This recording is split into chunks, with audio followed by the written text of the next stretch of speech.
Coming up on The Potter's Touch. The enemy knew who you were going to be before you got here. And he did some things early in the game, sometimes 20, 30, 40 years before you reach the destination, to try to mess you up so that you wouldn't be prepared to be who God called you to be. The storm always occurs before you get the territory to stop you from getting there in the first place. I bet you some people in here almost died in the crib. I bet you some people that almost died in the first couple of years of your life. I guarantee you some people that were abused and molested and ostracized early in life before anybody got a chance to see who you were going to be. The storm started before the boat landed. This is the Potter's Touch. Hello, brothers and sisters. What a joy it is to have this opportunity to share the word of the Lord with you. You know, the Bible is an interesting book. It is full of interesting characters from Old Testament to New. More times than not, when you read in the Old Testament, there were bloody fights and battles and people being scarred and skewered and everything else. And most of the time, they were fighting over territory. The message today is called A Fight for the Territory. Don't give your territory over to the enemy. You may have territory that you don't even realize. And this time we're going into Luke chapter 8, verse number 33 through 39. And the message again, a fight. Yes, it is. Life is a fight, but it's a fight for the territory. There are a few simple points that I want to bring out in this text that I think are relevant to you. And before I do, let me put the text in its most simplistic form for those who may not be familiar with the text. Jesus has just gotten off of a very turbulent cruise and reached his destination and stepped out on dry land in a place that is called Gadarenes.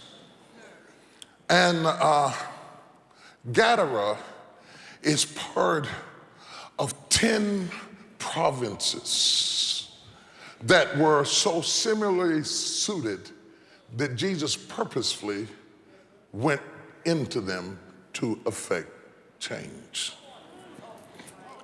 The moment he steps off the boat, a wild, hairy, gnarled, grotesque figure comes running toward him, gets close to Jesus and falls down at his feet and begins to worship him. He is worshiping at the feet of Jesus. And then the next thing he says to us, to Jesus, don't torment me. I adjure you.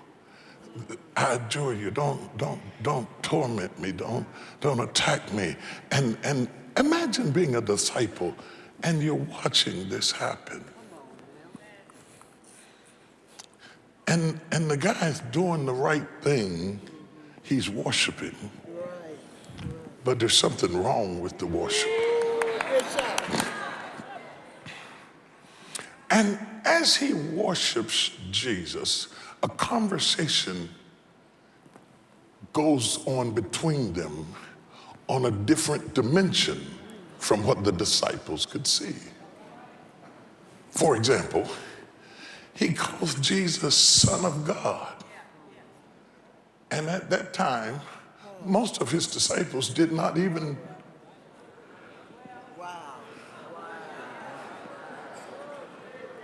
know who they were with. They weren't there at the virgin birth, and they were not there in the Jordan River. And they had seen him as a teacher and a rabbi and a master, but this guy runs over and falls down, starts worshiping, and calls him the Son of God. And Jesus begins to minister, well, not really minister, he begins to negotiate, if you please, in his grace, he negotiates with these spirits who say, if we must leave the man, don't make us leave the territory.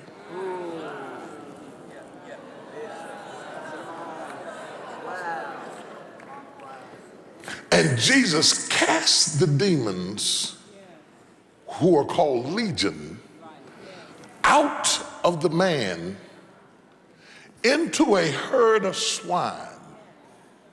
And the swine run down the hill into the lake and drown.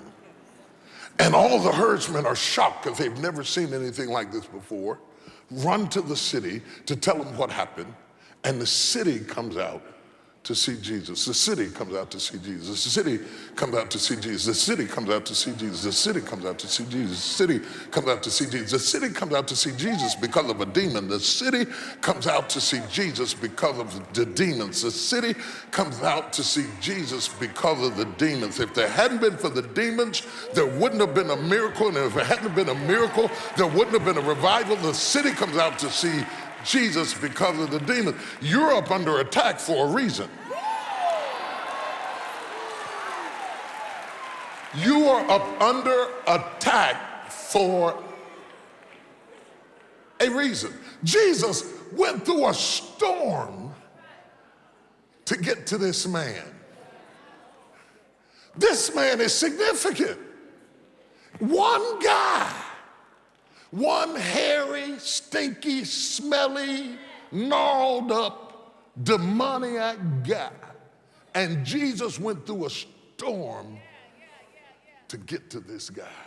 In fact, he says, let us pass over to the other side. So that's why he got on the boat in the first place, to reach the other side. Jesus said, let us expand the territory. And whenever you get ready to expand your territory, expect a demon to show up somewhere. As long as you stay over there and this stays over here, everything will be all right. But the moment you try to break away from where you came from and take over new territory, that's when all hell breaks loose in your life. He's fighting about territory. I cannot tell you, it's embarrassing how long I taught and preached this text and didn't see the point. I didn't see the point for the pain. I saw the pain, I didn't see the point. The pain of this man that could not be contained, the pain of this man that couldn't be stopped, the pain of this man that had no life and had no future, that hated himself and cut himself in the tombs, of pain of this man, the self-annihilation of this man, his tendency to attack his own future and prosperity. I couldn't see anything but his pain, and because of the pain, I didn't see the point. Because you know, when pain gets strong, you can't think. You can't reason. When pain gets strong, you can't figure things out. Sometimes we are so engrossed with the pain that we don't get the point. You can have pain so bad it makes your blood pressure go up.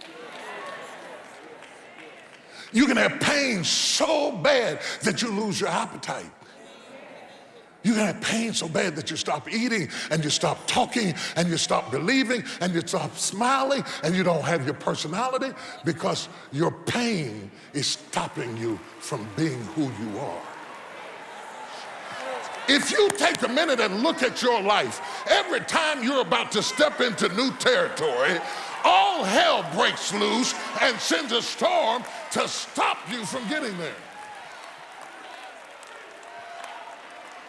And the storm doesn't seem connected to your goal, but it is a strategic attack. And so, in fact, I'll go deeper than that. I would go far enough to say that the enemy knew who you were going to be before you got here, And he did some things early in the game, sometimes 20, 30, 40 years before you reach the destination, to try to mess you up so that you wouldn't be prepared to be who God called you to be. The storm always occurs before you get the territory to stop you from getting there in the first place. I bet you some people in here almost died in the crib. I bet you some people that almost died in the first couple of years of your life. I guarantee you some people that were abused and molested and ostracized early in life before anybody got a chance to see who you were going to be. The storm started before the boat landed.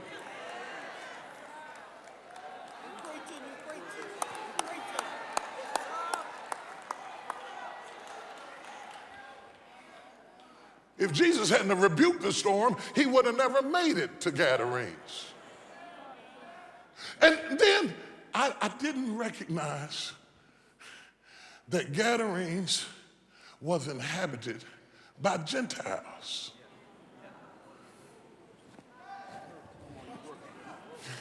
I didn't recognize. Why didn't I know? Why didn't I have the sense to know that in that era, no traditional Orthodox Jew would be raising pigs?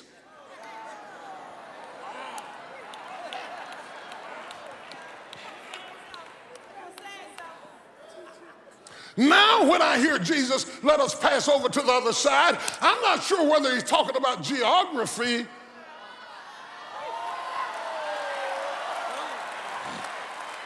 or nationality.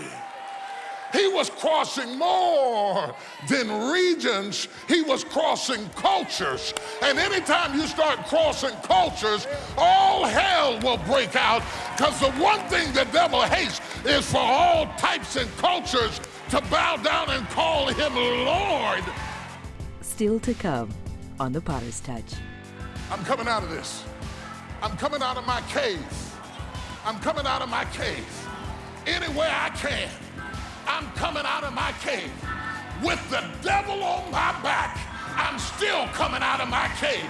I'm gonna get to Jesus if I have to come depressed, if I have to come oppressed, if I have to come possessed. I'm coming to Jesus. Slap somebody, say, get out of my way. I found a new perspective, a new hope. I had it on my bucket list for some time now. I'm 73 years old, retired lieutenant colonel. They give you the steps to really apply to change your life. I'm from Wisconsin, she's from Atlanta, she's from New York. Very encouraging, spiritually uplifting. We're going to be mobilizing the Nigerian women, the women from England. I drove 6 hours by myself. We became sisters within an hour. I remained teachable, coachable, and trainable, and humble. Being able to cut the cord of things that you've had in your past and being able to move forward. God, if I could just be in the building just for you to speak over my life. And he did just that. Love, woman, thou art loose. The movement, it really is a movement.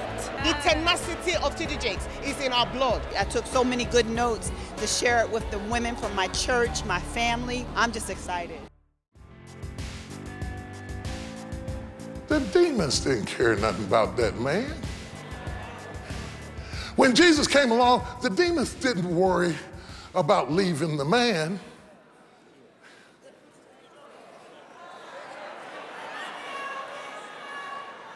They just didn't want to leave the territory. That devil isn't interested in you. He's interested in your territory. He's interested in your region. He's after your turf. He's after your stuff. There's something that you have that he wants, and he doesn't care about you. He says, I can use her. I can use a pig. I can use a goat. I can use a dog. I can use her sister. I can use his brother. I can use somebody close to them. In fact, demons have been known to jump from place to place, from house to house. That's why it's not good to have your spirit open, even in a funeral, because when the devil gets through with one person,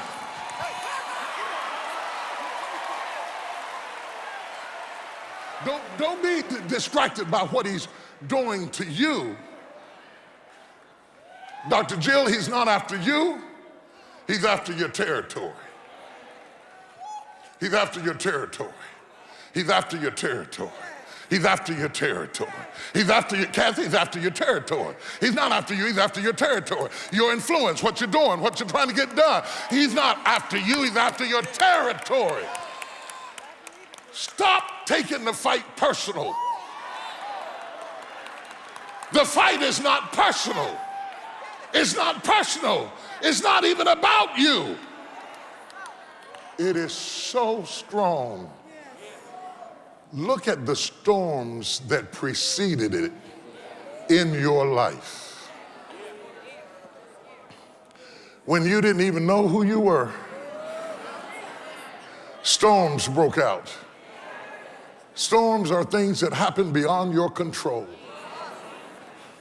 And you become victimized by a storm that's out of your reach. Go back in your life for a minute and look at the things that happened that you couldn't control before you even got to where you are now. He knew you were going to be something. He's scared to death of you, or he wouldn't fight you like that. You don't pull out big supernatural warfare to fight somebody that doesn't have any threat. If he weren't threatened by you, why would he start a storm way over here? We never see this anywhere else in the text. He is afraid of what you would become. So he said, I better start early. Before she grows up, before she learns scripture, before she gets washed in the blood, before he gets up on the anointing, before he gets himself together, I'm gonna catch him about 3 or 4 or 5 or 7 or 8, and I'm gonna start a storm to stop him from becoming who he was created to be. And then Jesus has to come through the storm to perform the miracle. What are the storms that Jesus has to come through to get to you? What are the walls and the barriers that you have built up, consciously or unconsciously, that Jesus has to come through to get to you? But the good thing about it is, Jesus woke up and rebuked the storm.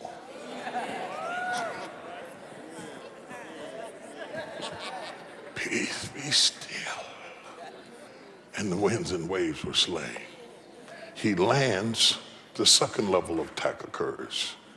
Now the enemy runs out to him and falls down. I couldn't stop you from getting here. Let's make a deal.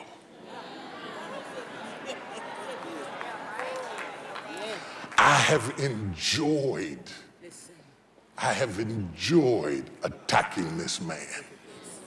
I messed him up so bad he couldn't live with nobody. He couldn't stay with nobody. He couldn't even live with himself. I brought him down so low that he ended up all alone, and all he does night and day is cut himself in the tombs. I have enjoyed abusing him. I have enjoyed attacking him. I have enjoyed watching him eat himself up and say what he couldn't be and what he couldn't do and what he couldn't have and what he couldn't enjoy. I'm talking about self-inflicted wounds, the things we do to ourselves, the things we say when nobody's around to ourselves that stops us from doing what we do. Do you think you got that mentality by yourself? No, there's a spirit using that to attack you so that you are, even when we got you away from your haters, you were back in the tomb cutting yourself. He said, I've enjoyed doing all of that. I've enjoyed convincing you that you're nothing, you're never gonna be nothing, you came from nothing and you'll never get out. You'll never be loved, you'll never be happy, you'll never be blessed, you'll never be free, you'll never get yourself together, you will never be nothing. I've enjoyed attacking him. But he was not the point. You gotta hear this, because he was not the point. It was the territory. It was Gadarenes. It was the region. Don't you come over here, Jesus, on my This man had so much demonic influence on him that we don't really know the name of the demon because it wasn't just one. It was so many that they were called legions. Legions are regimented, augmented, gathered together in force, united to destroy and uproot whatever they can. Legions is organization, is structure, is order. Legions, and you don't use legions when you talk about we just hanging out. Legions are trained, skilled soldiers that are marching at the same time. See, what you're fighting against is not chaotic incidents, but it is a strategic task force that has been sent against you. Strategy working in motion. See, the one thing you got to understand about Satan, Satan is organized.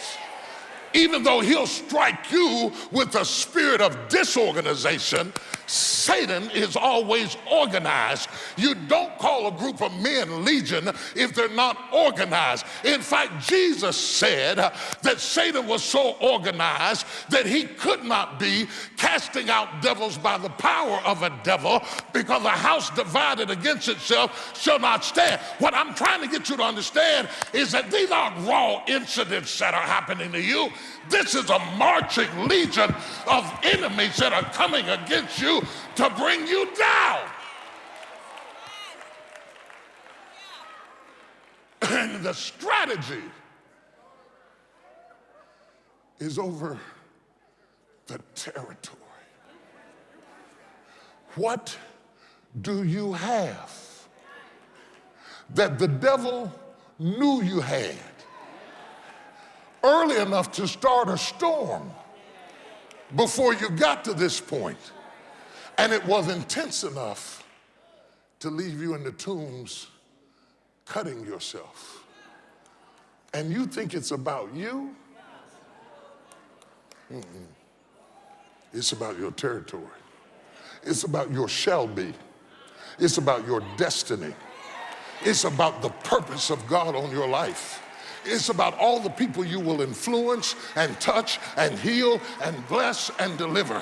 It's about the areas, the kingdoms of this world becoming the kingdoms of our God and of his Christ. It's about you finishing your degree. It's about you going to school. It's about the position that you're not even in yet. You haven't even got to the place that you're going to get yet. That the devil, I'm trying to tell you, now this is going to shock you, the devil's got more faith than you.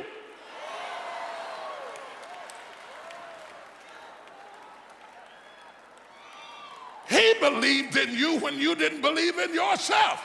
He must believe in you or he wouldn't have sent legions to stop you from getting there. And that's why it's time for you to stop cutting yourself and stand up and be who God called you to be. You'll never reach your destiny locked up in this tomb. You'll never reach your purpose cutting on yourself. You'll never be who God called you to be, living with dead folk. Tell 3 people and say, I'm coming out of this, I'm coming out of this, I'm coming out of this.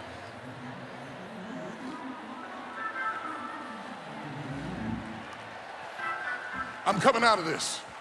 I'm coming out of my cave. I'm coming out of my cave. Anywhere I can, I'm coming out of my cave. With the devil on my back, I'm still coming out of my cave. I'm going to get to Jesus if I have to come depressed, if I have to come oppressed, if I have to come possessed. I'm coming to Jesus. Slap somebody, say, get out of my way.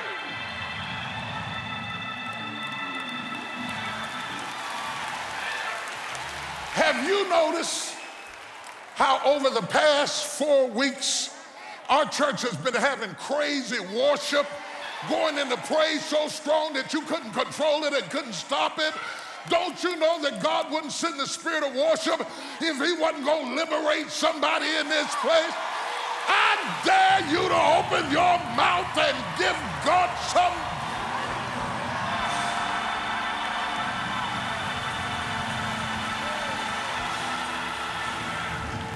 See, Satan didn't mind you come to church sitting on a pew looking like a pocketbook with your legs crossed and sitting up here watching me like you're at the movies. Some of y'all come to church, all you need is a bag of popcorn. Because you don't participate, you just spectate. And as long as you were a spectator, the devil was all right with that. But the moment you start raising your hands and worshiping God, all hell breaks loose because the devil's about to lose the territory. Give God a praise. I'm out of time. I've got to stop there, but don't get it twisted. It's all about your territory, your destiny, your shall be. Hold your ground, having done all to stand, and don't you dare give way just because you're facing tough times. Stand still and see the salvation of the Lord. A fight for the territory is God's way of encouraging you that that's your land, that's your stuff. Hold on to it. Take care of you, and thank you for your love, for your support, for your donations, to those of you who really do more than just consume this material, but you support this material. It really means a lot. It's tough to do this. There are a lot of people and a lot of families involved in doing this, and you're helping me to feed lots of families as they help me to share these messages with you. God bless you. Thank you, and take care. We believe when you learn to worship, worry has to flee. As God gets bigger, your problems get smaller, and it becomes difficult to worry about whatever you were worrying about when you get in the presence of God. For your gift of any size, you will receive Bishop's eye-opening message, Living with Uncertainty, on CD from the series, Winning the Battle, From Worry to Worship. Worship doesn't just have a good attitude. It doesn't just applaud what he has done. Worship acknowledges who he is. You will learn how to restore life's balance when things seem to be spinning out of control. The difference between you waiting on God and God waiting on you. The truth of God's love and its effect on your daily decisions, and much more. All of a sudden you say, I got this, because you recognize how big God is and how little your situation is, and you get confident. When your gift is $70 or more, you will receive Bishop's 2-message series, Winning the Battle, From Worry to Worship, on DVD.